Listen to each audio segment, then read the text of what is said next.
Well, that certainly would explain a lot now, wouldn't it? No wonder the jet ski tried to sink itself. Somebody used a chintzy strap that they over-tightened. And of course, that hooks right to the exhaust resonator, which is where all the supercharger pressure comes out.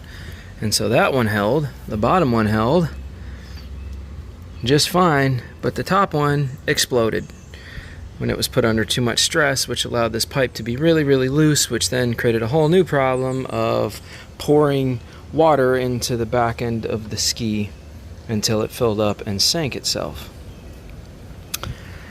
Well, let's see if I got any new clamps. I'll put a new clamp on there and we'll fire it up and see if that fixes it. I don't think I have a clamp that size. That's a pretty large clamp. I'm probably gonna have to get one.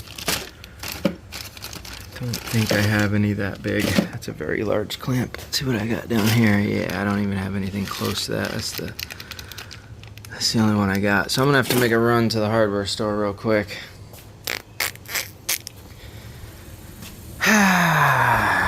Isn't that crazy? That little tiny component sank the jet ski.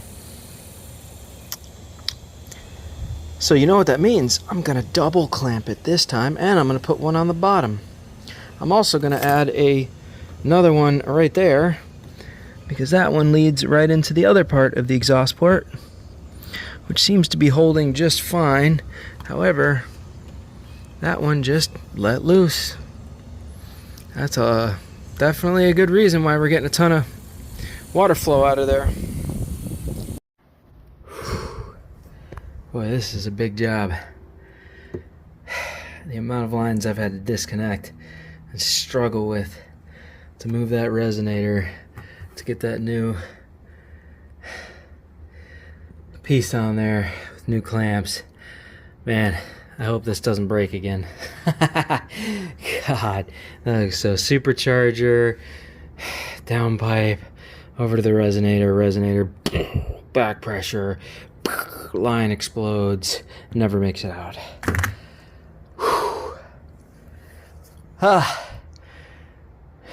Damn. This is gonna take another 2 hours to put back together. Holy shit. I thought I was gonna water test this today, but I think I might be too exhausted after I get this back on. Exhausted, get it? This guy, bad jokes. Alright, let's get this done. Boy, that was quite the job.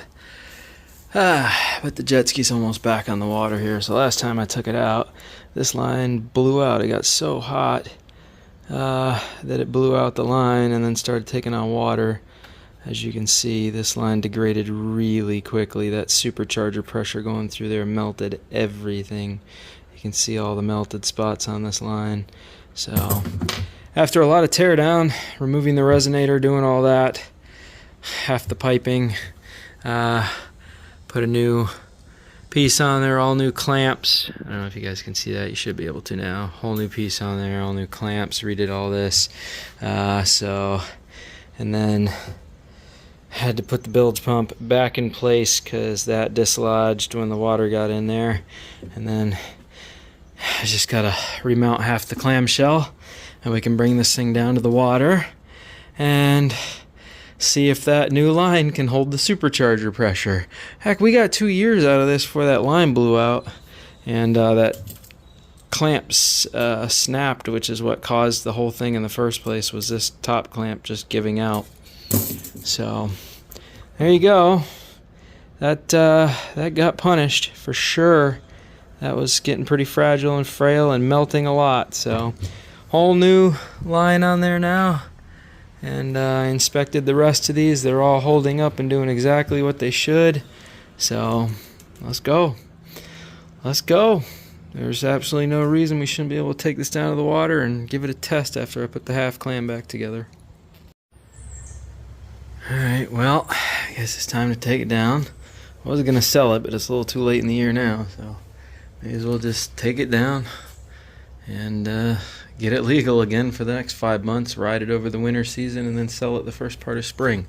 So I've had this thing for 3 years now. It only ever broke once. just cranked it up. Sounds great. Everything seems to be back in order now, and we should be good. So I'll take it down, get the registration back on it, put it back in the water test it, make sure everything's gravy, and then I don't know, we'll have another winter with it. Let's have some fun. Hell, I still live in Florida. Like I said, it's a little too late in the season to sell it now, so I won't even get close to what it's worth. Not during winter season. Even in Florida, people are like, I don't know, I don't want to spend that kind of money. It's about to get cold. Anyways.